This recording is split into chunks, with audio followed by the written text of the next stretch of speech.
Okay, today you'll see again, once I have my grandson with me again today. He likes to be around the videos. He wants to be a YouTuber someday. So keep him in mind when he gets a little older. Maybe you can view his channels. Now today, like I said, I'm going to fix a tire on this. You need to be able to fix these tires yourself sometimes, especially if you're going on trails.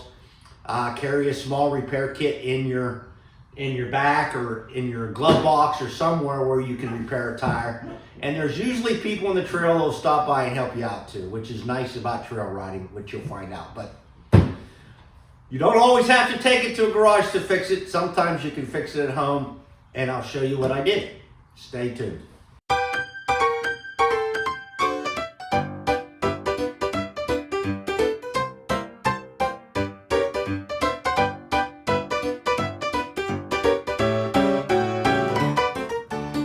Well, I'm also going to try to attempt to find the leak in this tire here. It only lasts me about 3 weeks, and not a real slow leak, but hopefully I can find it. I'll take it off and then set on the floor here and spray it real good and see if I can find some bubbles.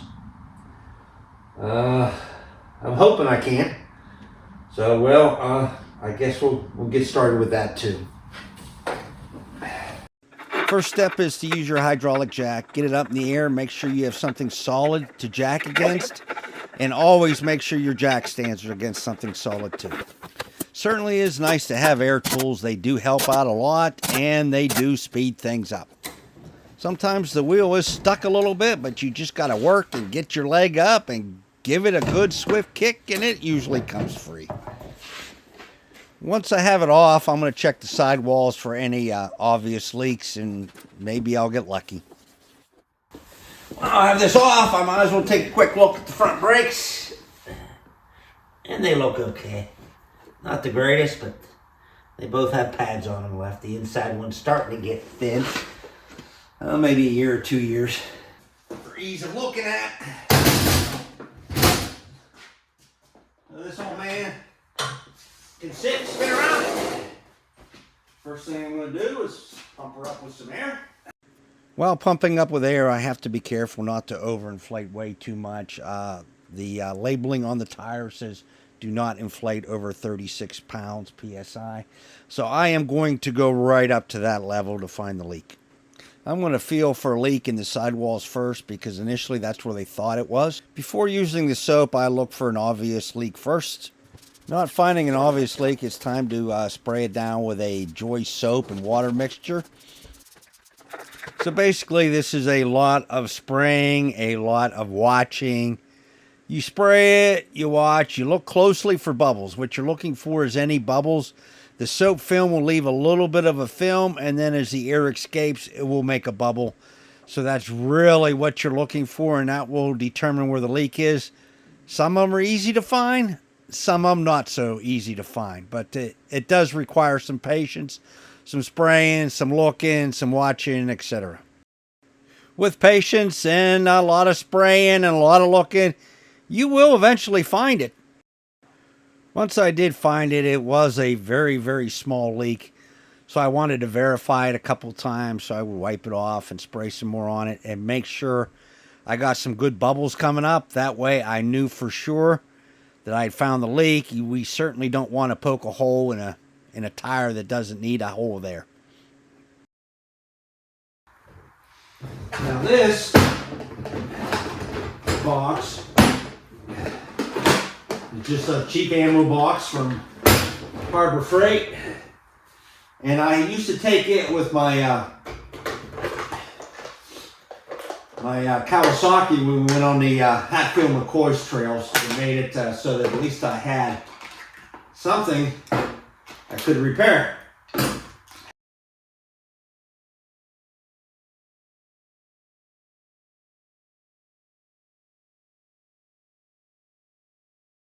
Now, this right here, hopefully you can see it. You can probably see it against this backdrop here even better. But you see, it's like a point, and it's like it's gnarled, so it will grind it out. You put this in the tire, and you spin that around. This part right here has a hole in it. Hopefully you can see it right there. I'll put it down here too. You get a good view against this backdrop here. You can see where it's a slot there. And these are the plugs. As you see, I still have 4 left. And this is what I use. Now you also need glue.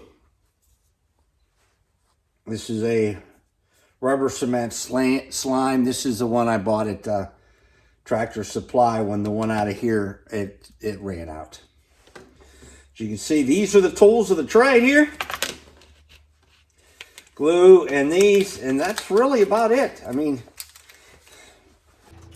now it's time for the repair. Now, I did find the hole, as you seen by the bubble. Now I've got to put the pointy thing in. I don't know what it's called, but it's the knurled one, and you got to push it down through the tire. You kind of spin it around, work it around. That is kind of cutting up that tire a little bit, so the glue and everything will stick to it well. So when you do put the patch in, it will stick and seal up real good. Now I am going to get out the plug. And I have to put it through that little slotted thing.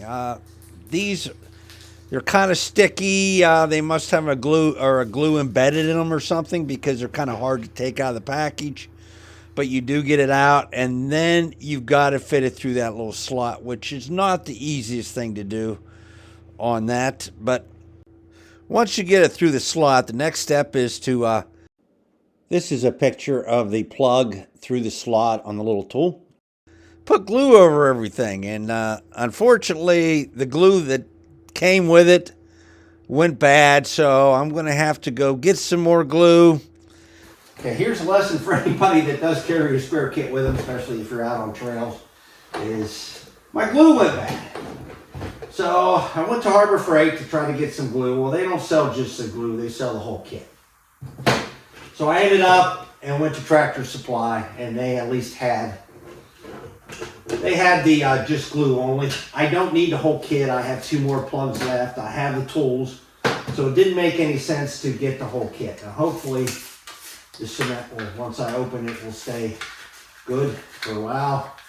So if you do go riding in the trails and you carry a spare kit with you, make sure the glue's good.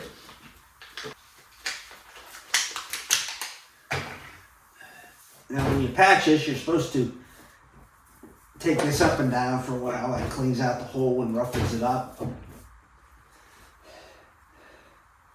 Then you pull one of these plugs through this opening here, in that, and you put glue on it.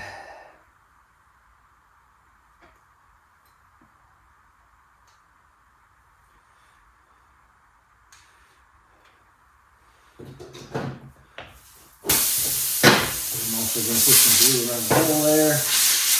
You push this in. It says about 2/3 of the way.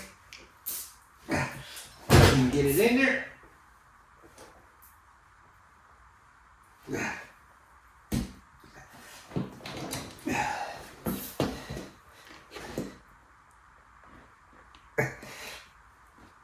There we go. And then rapidly pull it out.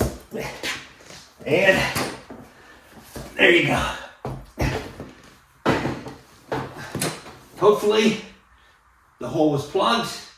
I'm quite happy that I found it, to be honest with you. I don't expect to always win on those, but we'll see how that works out.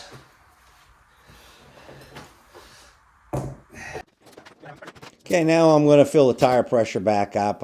You heard a little bit of a leak out, but I'm only going to go up to 36, I believe. I'm not going to go over the recommended range.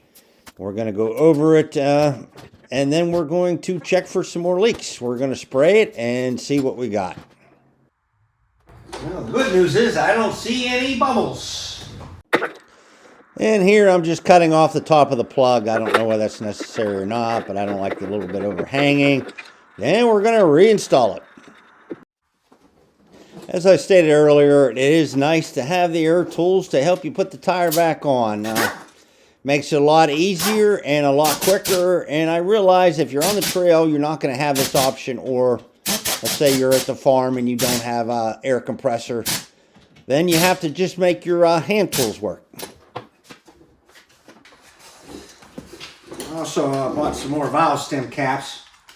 Problem about being at camp is you're always filling them up in the fields and stuff, and I have a bad tendency to lose these caps. They're only 99 cents for a pack of 4. I'll get them on these tires and fill up the other tires, and well, let's go ahead and set this down.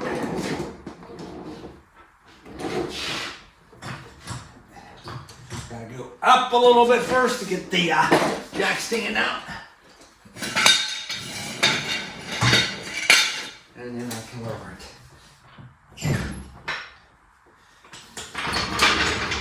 Okay. Okay, old man with the plan here. I am done with a couple things on this. I'm done with the oil change and the fixing of the tire.